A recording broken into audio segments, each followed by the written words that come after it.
Hello hello, ಯಾರು? ನಾನು ಕಣಪ್ಪ, ನಿಮ್ಮ ದೊಡ್ಡಮ್ಮಯ್ಯ. ಯಾಕೆ ಯಾಕೆ ಫೋನ್ ಮಾಡಿದ್ರಿ ನೀವು? ಅಪ್ಪ, ಧರಣಿ, ನಿನ್ನ ಹತ್ರ ಸ್ವಲ್ಪ ಮಾತಾಡ್ಬೇಕು ಕಣಪ್ಪ. ನೀವೇನಾದರೂ ಊರ ಕಡೆಗೆ ಬರ್ತಿದ್ರೇನಪ್ಪ, ನಿಂತಕ್ಕೆ ಸ್ವಲ್ಪ ಮಾತಾಡಬೇಕಾಗಿತ್ತು ಹುಡುಗರನ್ನ ಕರ್ಕೊಂಡು. ಇದ್ದಾಗಲೇ ಮಾತಾಡಲಿಲ್ಲ, ಇವಾಗೇನು ಮಾತಾಡೋದು? ಏನು ಮಾತಾಡೋಕ್ಕೆ ಏನು ಉಳಿದಿಲ್ಲ. ನಾವು ಹೆಂಗೋ ಬಂದು ನೆಮ್ಮದಿಯಾಗಿದ್ದೀವಿ, ನಮ್ಮನ್ನು ಬಿಟ್ಬಿಡಿ ನಮ್ಮ ಪಾಡಿಗೆ ನಮ್ಮನ್ನು. ಮತ್ತೆ ಊರ ಕಡೆಗೆ ಬರ್ತೀರಾ ಅಂತ ಯಾಕೆ ಕೇಳ್ತೀರಾ? ನಮ್ಮ ಮನೆ ಎಲ್ಲೂ ಹೋಗಲ್ಲ, ಅಲ್ಲಿರುತ್ತೆ. ಯಾರು ಎಪ್ಕೊಂಡು ಹೋಗೋಕ್ಕಾಗಲ್ಲ ನಮ್ಮ ಮನೆನ, ಅಲ್ಲಿರುತ್ತೆ. ಕಟ್ ಮಾಡಿ ಫೋನು. ಸಿಟ್ಟಾಗಬೇಡ ಕಣಪ್ಪ. ಇವಾಗ ಒಂದಿಟ್ಟು ಬಡಿ ಇತ್ತು, ಅದಕ್ಕೇನೆ ನಾವು ಕೊಡೋಣ ಅಂತ. ನೀವು ಹೋದಾಗಿಂದನೂ ನಮಗೆ ಬೋಲ್ ಬೇಜಾರಾಗೈತೆ ಕಣಪ್ಪ. ನೀವಿದ್ರ ತುಂಬಂಗಿತ್ತು ಹಂಗೆ ಮನೆ. ಅದಕ್ಕೇನೆ ಇವಾಗ ಬಿಕೋ ಅನ್ಸುತ್ತೆ. ಅದಕ್ಕೆ ಅತ್ತ ನಾವು ತಾಯಿ ಇಲ್ಲದ ಮಕ್ಕಳಲ್ಲ, ಅದಕ್ಕೆ ಒಂದಿಟ್ಟು ಕೊಡೋಣ ಅಂತ ಇದ್ದೀವಿ. ಗೊತ್ತಿದ್ರೇನಪ್ಪ, ಒಂದಿಟ್ಟು ಒಡವೆ ದುಡ್ಡು ಐತಿ, ಅದಕ್ಕೆ ಕೊಡ್ತೀವಿ. ನಿಮಗೆ ನಿಮ್ಮ ಒಡವೆ ದುಡ್ಡು ಏನು ಬೇಡ, ನಿಮ್ಮ ಸವಾಸನೇ ಬೇಡ. ನಮಗೆ ಫೋನ್ ಮಾಡಬೇಡ್ರಿ ನೀವು. ನಾವು ಯಾವತ್ತೂ ನಿಮ್ಮನ್ನು ಮರ್ತ್ಕೊಬಿಟ್ಟಿದ್ದೀನಿ. ನಾನು ಯಾವಾಗ ನಮ್ಮ ಅಮ್ಮ ಸುತ್ತಾಗ್ಲೇ ನಮ್ಮನ್ನು ಎಷ್ಟು ನೀವು ನೋಡಿದ್ರು, ನಾವು ಕಷ್ಟದಲ್ಲಿದ್ದಾಗ ಎಷ್ಟು ನಮ್ಮನ್ನು ಹೀಯಾಳಿಸಿ, ನಮ್ಮನ್ನು ಎಷ್ಟು ನಮಗೆ ತೊಂದರೆ ಕೊಟ್ಟರೋ ನೀವು, ಆವತ್ತೇ ನಾನು ನಿಮ್ಮನ್ನು ಮರ್ತ್ಕೊಬಿಟ್ಟಿದ್ದೀನಿ. ನಮಗೆ ಫೋನ್ ಮಾಡಬೇಡ್ರಿ ದೊಡ್ಡಮ್ಮ, ನೀವು ಫೋನ್ ಇಟ್ಬಿಡಿ. ಇಲ್ಲ ಕಣಪ್ಪ, ಅರ್ಥ ಮಾಡ್ಕೊ. ಇವಾಗ ಕೊಡಲೇಬೇಕು ನಾನು. ಆ ಮಕ್ಕಳನ್ನ ನೋಡಬೇಕು, ಅದಕ್ಕಾಗಿ ಬಾರಪ್ಪ. ಇವಾಗ ಬೇರೆನೆ ತ್ರಿವೇಣಿ ಮಯ್ಯಕ್ಕೆ ವಿನೋದ ಬಂದವಳೆ, ಯಾವಾಗ ಬಂದವಳೆ ನಿನ್ನ ಹೆಂಡ್ತಿ. ನನ್ನ ಹೆಂಡ್ತಿ ಅಂತವಳಲ್ಲ. ನನ್ನ ಹೆಂಡ್ತಿ ಬಗ್ಗೆ ಯಾಕೆ ಹಂಗೆ ಮಾತಾಡ್ತೀರಾ? ನನ್ನ ಹೆಂಡ್ತಿ ಬಗ್ಗೆ ಮಾತಾಡೋ ಯೋಗ್ಯತೆ ಇಲ್ಲ ನಿಮಗೆ. ಫಸ್ಟು ಫೋನ್ ಇಡಿ. ಯಾವ ದೆವ್ವನೂ ಆಗಿಲ್ಲ, ಏನಿಲ್ಲ. ನೀವೇನೇ ದೊಡ್ಡ ದೆವ್ವಗಳು ಇದ್ದಂಗಿದ್ದೀರಾ, ನನ್ನ ಹೆಂಡ್ತಿನ ದೆವ್ವ ಅಂತ ಹೇಳ್ತೀರಾ. ಸುಮ್ಮನೆ ಫೋನ್ ಇಟ್ಬಿಡಿ.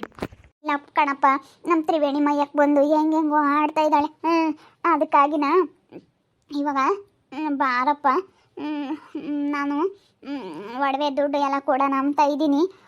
ಹಂಗಾದ್ರೆ ನಾನು ಹೋಗ್ತೀನಿ, ನಮ್ಮ ಹುಡುಗರಿಗೆ ಏನಾನ ಸಹಾಯ ಮಾಡು ಅಂತ ಹೇಳ್ತಾ ಇದ್ದಾಳೆ. ಅದಕ್ಕೆ ಹುಡುಗರಿಗೆಲ್ಲ ಬಟ್ಟೆ ತತ್ತೀನಿ, ನಿನಗೂ ಬಟ್ಟೆ ತತ್ತೀನಿ.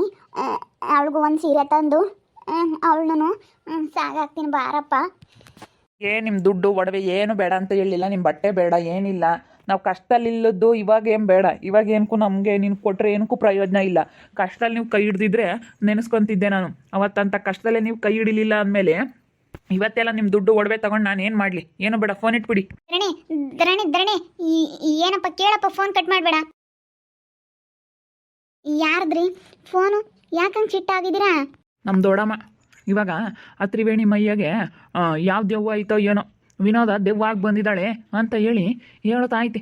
ಒಡವೆ ದುಡ್ಡು ಎಲ್ಲನ ಕೊಡ್ತೀನಿ ಕಣಪ್ಪ, ಬಾ ಮಕ್ಕಳಿಗೆಲ್ಲನ ನಮ್ಮ ಕೈಲ ದೊಡ್ಡ ಸಹಾಯ ಮಾಡ್ತೀನಿ, ಬಟ್ಟೆ ತತ್ತೀನಿ ಅಂತ ಹೇಳಿ ಫೋನ್ ಮಾಡೈತಿ. ಕಷ್ಟದಲ್ಲಿಲ್ಲದ್ದು ಈಗ ಯಾಕೆ ಒಡವೆ ದುಡ್ಡು ಕೊಡ್ತೀರಾ? ಏನು ಬೇಡ ಅಂತ ಹೇಳಿ ಚೆನ್ನಾಗಿ ಬೈದು ಫೋನ್ ಇಟ್ಟೆ. ಎಲ್ಲೋದ್ರೂ ಈ ಜನಗಳು ನಮ್ಮನ್ನು ಬಿಡಲ್ಲ ಅಂತಾರೆ ಸುಗುಣ.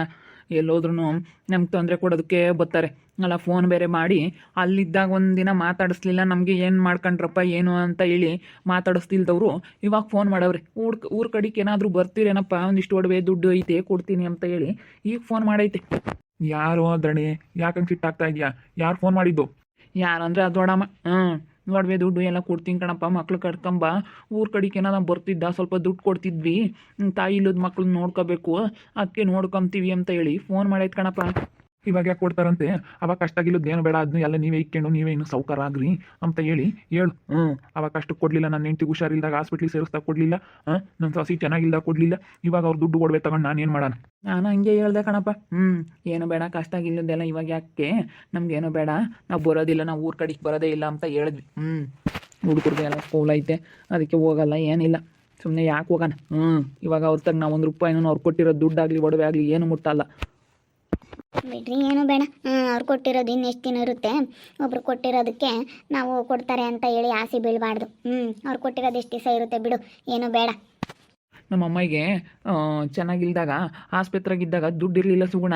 ನಾನು ಹೋಗಿ ನಮ್ಮ ದೊಡ್ಡಮ್ಮನ ಕೇಳಿದ್ರೆ ಒಂದು 25,000 30,000 ದುಡ್ಡು ಬೇಕಾಗಿತ್ತು ದೊಡ್ಡಮ್ಮ ಅಂದರೆ, ದುಡ್ಡು ಏನಾಯ್ತಪ್ಪ, ದುಡ್ಡಿಲ್ಲ ಏನಿಲ್ಲ, ಮನೇಲಿ ಇಟ್ಕೊಂಡು ದುಡ್ಡು ಕೊಡಲಿಲ್ಲ. ಎಷ್ಟು ನಾವು ಕಷ್ಟದಲ್ಲಿದ್ದಾಗ ಎಷ್ಟು ಒಯ್ಯಂದಿದ್ದೀವಿ ಅಂದರೆ ನಿಜ, ಅಷ್ಟು ಒಯ್ಯಂದಿದ್ದೀವಿ. ಬಂದು ಒಂದು ದಿವಸನಾದರೂ ಹಾಸ್ಪಿಟ್ಲಲ್ಲಿ ನಮ್ಮ ಅಮ್ಮನ ನೋಡಲಿಲ್ಲ, ನನ್ನ ಹೆಂಡ್ತಿನ ನೋಡಲಿಲ್ವ ಗೊತ್ತಾ? ನಾನು ನಮ್ಮಪ್ಪ ಇಬ್ಬರು ಕಷ್ಟ ಬಿದ್ದಿದ್ದೀವಿ. ಮಕ್ಕಳು ಒಂದು ಕಡೆ, ಮಕ್ಕಳನ್ನೆಲ್ಲ ನೋಡ್ಕೊಂಡು ನಾವು ಎಷ್ಟು ಕಷ್ಟ ಬಿದ್ದಿದ್ದೀವಿ ಸುಗುಣ. ಯಾರು ನಮ್ಮನ್ನು ಅವತ್ತು ನೋಡಲಿಲ್ಲ ನಾವು ಕಷ್ಟದಲ್ಲಿದ್ದಾಗ. ಅಯ್ಯೋ ಅಂತಾರೆ ಇದ್ದೇ ಇರ್ತಾರೆ ಹೇಳ್ರಿ. ಕಷ್ಟದಲ್ಲಿದ್ದಾರೆ ಅಂತಂದರೆ ಅವ್ರಿಗೆ ಖುಷಿ. ಏನಾದರೂ ಸ್ವಲ್ಪ ಚೆನ್ನಾಗಿ ಆಗ್ತಾರೆ ಅಂದರೆ ಎಂಥ ಜನಗಳಿಗೂ ಹೊಟ್ಟೆ ಉರಿ. ನಿಮ್ಮ ದೊಡ್ಡಮ್ಮನಿಗೆ ಹಂಗೇನೆ. ನಾವೇ ಇವರೆಲ್ಲ ಹೋಗ್ಬಿಟ್ರತ್ಲಾಗೆ ನಾವೇ ಚೆನ್ನಾಗಿರ್ಬೋದು ಅನ್ನೋ ಥರ ನಿಮ್ಮ ದೊಡ್ಡಮ್ಮ ಆಸೆ ಪಟ್ಟೈತಿ. ಅವತ್ತೆ ಹಂಗೆ ಹೇಳು, ನಾನು ನೋಡಿದ್ದೀನಿ ತುಂಬ ಅತಿ ಆಸೆ ಸ್ವಲ್ಪ. ಇವತ್ತೆ ನನಗೆಲ್ಲ ನೀನೇ ನೋಡಿದೆಯಲ್ಲ ಸುಗುಣ, ನಮಗೆಷ್ಟು ಕಷ್ಟ. ಅವರು ಚೆನ್ನಾಗಿದ್ದಾರೆ, ಏನೂ ಅವ್ರಿಗೇನು ತೊಂದರೆ ಆಗಿಲ್ಲ, ಏನಿಲ್ಲ. ಮಸ್ತಾಗಿ ದುಡ್ಡು ಕಾಸು ಎಲ್ಲ ಐತೆ. ನಾವು ಏನೋ ಕಷ್ಟದಲ್ಲಿ ಆಸ್ಪತ್ರೆಗಿದ್ದಾಗ ನಾವು ಇನ್ನೇನು ಬೇರೆ ಏನು ಕಾನ ಕೇಳಿದ್ವಾ? ಏನಿಲ್ಲ, ಕಷ್ಟ ಕೊಡಿ, ನಮ್ಮಮ್ಮನಿಗೆ ಹುಷಾರಿಲ್ಲ, ನನ್ನ ಹೆಂಡ್ತಿಗೆ ಹುಷಾರಿಲ್ಲ ಅಂತ ಹೇಳಿ ಕೇಳಿದೆ. ಕೊಡಲಿಲ್ಲ. ಹಣ ಬಿಡು ಪಾಪ. ಅವ್ರು ಯಾತು ಇಸ್ಕೊಂಬಕ್ಕೆ ಹೋಗ್ಬಿಡ ನೀನು. ಸುಮ್ಮನೆ ಆಗ್ಬಿಡು. ₹1 ದುಡ್ಡು ಕೊಟ್ರು ಮುಟ್ಟಕ್ಕೆ ಹೋಗ್ಬಿಡ ನೀನು. ಅನುಭವಿಸ್ಲೇಳು, ಅವ್ರು ಮಾಡಿರೋದವ್ರು ಅನುಭವಿಸ್ತಾರೆ. ಏನು ಮುಟ್ಟಕ್ಕೆ ಹೋಗ್ಬೇಡ. ನಾವೀಗ ನೆಮ್ಮದಿಗಿದ್ದೀವಿ, ನೆಮ್ಮದಿಗಿರೋಣ. ನಮ್ಮಮ್ಮನೂ ನನ್ನ ಹೆಂಡ್ತಿನೂ ಹಾಸ್ಪಿಟ್ಲಲ್ಲಿ ಹಾಕ್ಕೊಂಡು ಕಷ್ಟಪಟ್ಟಿದ್ದೀನಿ ಅಂದರೆ ಇವತ್ತು ನೆನೆಸ್ಕೊಂಡ್ರು ನನಗೆ ಕಣ್ಣಲ್ಲಿ ನೀರು ಬರುತ್ತೆ ಸುಗುಣ. ತುಂಬ ಕಣ್ಣಲ್ಲಿ ನೀರು ಬರುತ್ತೆ ಕಣೆ. ಅವತ್ತು ನನ್ನ ಹೆಂಡ್ತಿ ಉಳಿಯೋಳು. ಇನ್ನೂ ಒಂದು 30,000 ದುಡ್ಡು ಖರ್ಚು ಮಾಡಿದ್ರೆ ಆಪ್ರೇಷನ್ ಮಾಡಬೇಕು ಅಂತ ಹೇಳಿದರು. ಅವತ್ತೊಂದು ದಿವಸ 30,000 ದುಡ್ಡು ಸಿಕ್ಕಿದ್ರೆ ನನ್ನ ಹೆಂಡ್ತಿನ ಉಳಿಸ್ಕೊಳ್ತಿದ್ದೆ. ನಮ್ಮಮ್ಮನಿಗೆ ಹುಷಾರಿರಲಿಲ್ಲ. 30,000 ದುಡ್ಡು ಕೊಡ್ದೊಡಮ್ಮ ಅಂತ ಹೇಳಿ ಕಾಲು ಹಿಡ್ಕೊಂಡಿದ್ದೀನಿ. ₹1 ದುಡ್ಡು ಕೊಡಲಿಲ್ಲ ಸುಗುಣ ನಾವು ಕಷ್ಟದಲ್ಲಿದ್ದಾಗ. ಯಾಕಪ್ಪ, ಯಾಕೆ ಏನಾಯ್ತು ಧರಣಿ? ಯಾಕೆ ಅಳ್ತಾ ಇದೆಯಾ? ಅವ್ರ ದೊಡ್ಡಮ್ಮ ಕಷ್ಟದಲ್ಲಿದ್ದಾಗ ಏನು ನೋಡಲಿಲ್ಲ. ಈಗ ದುಡ್ಡು ಒಡವೆ ಕೊಡ್ತೀವಿ ಅಂತ ಹೇಳಿ ಇವಾಗ ಫೋನ್ ಮಾಡಿದ್ರಂತೆ. ಅದಕ್ಕೆ ಕಷ್ಟ ಇಲ್ಲದ್ದು ಇವಾಗ ಏನು ಕಿಸ್ಕೊಂಡು ಏನು ಮಾಡೋಣ ಸುಗುಣ ಅಂತ ಹೇಳಿ ಈಗ ಎಲ್ಲ ನೆನೆಸ್ಕೊಂಡು ಕಣ್ಣೀರು ಹಾಕ್ತಾ ಇದ್ದಾರೆ. ಆಸ್ಪತ್ರೆ ಸವಸ್ ಮಾತ್ರ ಎಂಥ ಆಗ್ಯರ್ಗೂ ಎಂಥ ಶತ್ರುಗಳಿಗೂ ಬೇಡಪ್ಪ. ಯಪ್ಪ, ಆಸ್ಪತ್ರೆಗೆ ದುಡ್ಡು ಇಕ್ಕೋಕ್ಕಾಗಲ್ಲ. ಎಷ್ಟು ದುಡಿದ್ರೂ ಸಾಲಲ್ಲ. ಇಂಥ ಶ್ರೀಮಂತರಾದ್ರೂ ಹಾಸ್ಪಿಟ್ಲಿಗೆ ಇಕ್ಕಿದ್ದೀವಿ ಅಂತಂದ್ರೆ ಎಷ್ಟು ದುಡಿದ್ರೂ ಇರಲ್ಲ. ಭಾಳ ಕಷ್ಟ ಅನುಭವಿಸಿದ್ಯಾ ನೀನು. ಒಬ್ರು ಹಾಕ್ತಿದ್ದಂಗೆ ಒಬ್ರನ್ನ ಹಾಸ್ಪಿಟ್ಲಿಗೆ ಕರ್ಕೊಂಡೋಗಿ ಭಾಳ ಕಷ್ಟ ಅನುಭವಿಸಿದ್ಯಾ ಬಿಡಪ್ಪ ನೀನು. ಒಬ್ರು ಹಾಕ್ತಿದ್ದಂಗೆ ಒಬ್ರನ್ನ ತೋರಿಸ್ಬೇಕಂದ್ರೆ ಸುಮ್ಮನೆನಾ? ನನ್ನ ಕಷ್ಟ ಹೇಳ್ಕೋಬಾರ್ದು. ಅವತ್ತು ನಮ್ಮ ದೊಡ್ಡಮ್ಮನಿಗೆ 30,000 ದುಡ್ಡು ಕೊಡ್ದಡಮ್ಮ ಅಂತ ನಾನು ಕಾಲು ಹಿಡ್ಕೊಂಡು ಬೇಳ್ಕೊತಾ ಇದ್ದೀನಿ. ₹1 ಕೊಟ್ಟಿದ್ದಲ್ಲ, ಇನ್ನೊಂದು ದಿವಸನೇ ನನ್ನ ಕಣ್ಣೆದ್ರಿಗೆ 50,000 ಬಡ್ಡಿ ಕೊಡ್ರಿ ಅಂತ ಹೇಳಿ ಕೊಡ್ತೈತೆ. ನಾನು ಬಡ್ಡಿ ಕೊಡ್ತೀನಿ ದೊಡ್ಡಮ್ಮ, ನಾನು ತೀರಿಸ್ತೀನಿ ದೊಡ್ಡಮ್ಮ, ಎಷ್ಟಾದರೂ ₹5 ಬಡ್ಡಿ ಆದರೂ ಪರವಾಗಿಲ್ಲ ಅಂತ ಕೇಳಿದ್ರು ಕೊಡಲಿಲ್ಲ. ₹2 ಬಡ್ಡಿ ಹಂಗೆ ಇನ್ನೊಂದು ದಿವಸ ನನ್ನ ಕಣ್ಣೆದ್ರಿಗೆ ಅವರು 50,000 ದುಡ್ಡು ಕೊಟ್ಟರು ಅಂದರೆ ನನಗೆ ಎಷ್ಟು ಹೊಟ್ಟೆ ಉರಿಯೋಕ್ಕಿಲ್ಲ. ನನ್ನ ಮನಸ್ಸು ಅವತ್ತು ಎಷ್ಟು ಮುರಿದಿಡೋಕ್ಕಿಲ್ಲ ಯೋಚನೆ ಮಾಡಿ. ಅದನ್ನೆಲ್ಲ ಮರ್ತು ಬಿಡ್ಬೇಕು ಬಿಡ್ರಿ. ಹಂಗೆಲ್ಲ ಆಗಿರೋದೆಲ್ಲ ಒಂದು ಕೆಟ್ಟ ಕನಸು ಅನ್ಕೋಬೇಕು. ಇಲ್ಲ ಸುಗುಣ, ಕಷ್ಟ ಮಾತ್ರ ಮರಿಬಾರ್ದು. ಅವತ್ತು ನಾವು ಎಷ್ಟು ಅಂದಿದ್ವಿ ನಾನು ನಮ್ಮಪ್ಪ ಅಂದರೆ ನಿಜ ಹೇಳ್ಬಾರ್ದು. ಕೊನೆಗೆಲ್ಲ ಮಾರಿದೆ. ಕಿವಿ ಓಲೆ, ನಮ್ಮಮ್ಮಂದೊಂದು ಸರ ಇತ್ತು ಅದು ಎಲ್ಲ ಪ್ರತಿಯೊಂದು ಮಾರಿದೆ. ನನ್ನ ಹೆಂಡ್ತಿ ಕಿವಿದ್ವು ಎಲ್ಲ ಮಾರಿದೆ ಸುಗುಣ. ಹಂಗಂದ್ರೆ ಅವರಿಬ್ಬರು ಉಳಿಸ್ಕೊಳಕ್ಕಾಗಲಿಲ್ಲ. ದೇವ್ರು ನನ್ನಿಂದ ಕಿತ್ಕೊಬಿಟ್ಟ. ಎಷ್ಟು ಕಷ್ಟ ಅನುಭವಿಸಿದ್ದೀನಿ ಹಾಸ್ಪಿಟ್ಲಲ್ಲಿ ಇದ್ದಾಗ ಅಂತ ಹೇಳಿದ್ರೆ ಅಷ್ಟು ಕಷ್ಟ ಅನುಭವಿಸಿದ್ದೀನಿ. ತಿಂಗಳಾನ್ಗಟ್ಲೆ ಹಾಸ್ಪಿಟ್ಲಲ್ಲಿದ್ದು ಎಷ್ಟು ದುಡ್ಡು ಸುರಿದಿರಬೇಡ. ಒಂದೊಂದು ಚೆಕಪ್ ಹೋದರೆ 2,2 ಸಾವಿರ, 1,000 2,2 ಸಾವಿರ. ನಿಜ, ಅವತ್ತು ಜನಗಳ ಹತ್ರ ಕಾಲು ಹಿಡ್ಕೊಂಡು ಕೇಳಿ ಕಾಲಿಗೆ ಬಿದ್ದು ಇಸ್ಕೊಂಡು ಹೋದೆ. ಆದರೆ ಉಳಿಸ್ಕೊಳಕ್ಕಾಗಲೇ ಇಲ್ಲ. ನಾನು ಕಷ್ಟಪಟ್ಟಿದ್ದಕ್ಕೆ ನಮ್ಮಮ್ಮ ನನ್ನ ಹೆಂಡ್ತಿ ಉಳಿದಿದ್ರೆ ಇವತ್ತು ನಾನು ತುಂಬ ಖುಷಿಯಾಗಿರ್ತಿದ್ದೆ. ಕಷ್ಟಪಟ್ಟೆ, ಉಳಿಸ್ಕೊಳಕ್ಕಾಗಲಿಲ್ಲ ಕೊನೆಗೂ. ಏನು ಮಾಡೋದು? ಬಿಡಪ್ಪ ಅತ್ತ ಹೋಗ್ಲಿ. ಅವ್ರದ್ದು ಅನ್ನೋದ್ರು ನಾಲಿಗಿತ್ತು ಅನಿಸುತ್ತೆ. ಅದಕ್ಕೆ ಅತ್ತ ಹೋಗ್ಯವ್ರಿ ಪಾಪ. ಅವರೇನೋ ಉಳಿಬೇಕು, ಈ ಭೂಮಿ ಮೇಲೆ ಇರಬೇಕು ಎಂಬುದಾದರೆ ಪಾಪ ಯಾವುದ್ರಾಗಾದ್ರೂ ಅವರು ಚೆನ್ನಾಗಾಗ್ತಾರೆ. ಅವರಿಗೆ ಅನ್ನೋದ್ರು ಮುಗೀತು ಅಂತಂದರೆ ಏನೇ ಅಂದ್ರೂ ಉಳಿಯಾಕಣಪ್ಪ. ಬಿಡು, ಅಳಬೇಡ. ಅದು ಯಾಕೆ ನೀನು ಅದು ನೆನೆಸ್ಕೊಂಡ್ರೆ ಬೋಲ್ ಮನಸ್ಸಿಗೆ ಬೇಜಾರಾಗುತ್ತೆ. ಅಣ್ಣ, ಅಂಥವೆಲ್ಲ ನೆನೆಸ್ಕೊಂಡ್ರಿ ಒಂಥರ ಬೇಜಾರಾದಂಗೆ ಆಗುತ್ತೆ. ಮನಸ್ಸಿಗೆ ಸಖತ್ತು ಬೇಜಾರಾಗುತ್ತೆ ಹೇಳು ನೋಡು. ಅದಕ್ಕೆ ಮತ್ತೆ ನಮ್ಮರೇನೆ ನಮ್ಗೆ ಆಗಲ್ಲ ಅಂಬೋದು. ಏನು ಮಾಡ್ತೀಯ? ಅಲ್ಲ, ನಿಮ್ಮ ಅಣ್ಣ ಏನನ್ನ ಕೊಡು ಅಂತ ಹೇಳಿಲ್ಲೇನಣ್ಣ? ಅಯ್ಯೋ, ನಮ್ಮಣ್ಣ ಯಾತ ಕೇಳ್ತಾನೆ? ನಮ್ದೇನಿಲ್ಲಪ್ಪ, ಎಲ್ಲ ಅವ್ರದ್ದೇನೆ. ನಮ್ಮ ಅಯ್ಯ ಮುಂದೆ ಕೇಳು ಅಂತ ಹೇಳ್ತಾನೆ, ಸುಮ್ಮನಾಗ್ತಾನೆ ಅಷ್ಟೇನೆ. ಎಲ್ಲ ವ್ಯವಹಾರನೂ ನಮ್ಮ ದೊಡ್ಡ ಮುಂದೆ ಕಣಪ್ಪ.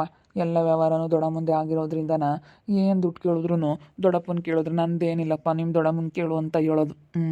ಏನು ಮಾಡೋದು ಪಾಪ. ಅವ್ರು ಕೊಡೋ ಮನಸ್ಸಿದ್ರು ಅವ್ರು ಕೊಡ್ತಿರ್ಲಿಲ್ಲ. ಅದಕ್ಕೆ ಅತ್ತಾಗ ಹೆಂಗೋ ಏನೋ ಆಗೋದಾಗೋಯ್ತು. ಇದೆಲ್ಲ ನೆನೆಸ್ಕೊಂಡ್ರೆ ತುಂಬ ಬೇಜಾರಾಗುತ್ತೆ. ಅವಾಗೆಲ್ಲ ಇಲ್ಲದ್ದು ಇವಾಗ ಯಾಕೆ ಅನ್ನಂಗೆ ಆಗುತ್ತೆ ಅಷ್ಟೇ. ಬಿಡ್ರಿ, ಏನು ಬೇಡ, ಸುಮ್ಮನಿರ್ರಿ. ಇವಾಗ ಯಾಕೆ ಇಸ್ಕೊಂಡು ಅದೆಲ್ಲ ಕಷ್ಟಾಗಿಲ್ಲದ್ದು ಇವಾಗ ಯಾಕೆ?